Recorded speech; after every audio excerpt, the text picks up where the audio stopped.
In this video, we're going to be talking about how to fix an iPhone charging slow or liquid detected in connector.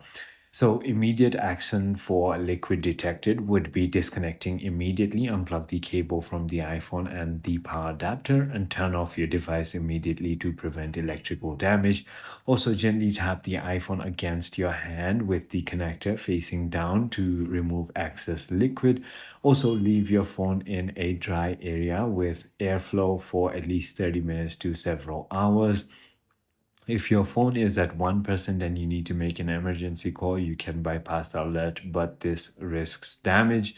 When cleaning and drying, do not use a hairdryer. Heat can damage components. Compressed air can also push water deeper or put it in rice because rice will also go ahead and make it worse. What you can do is simply on a container put in the silica gels, and then they will simply absorb all the liquid from your mobile device. So it is as simple as that. I hope this video clarifies everything for you. If it did, hit that like button and I'll see you on the next one.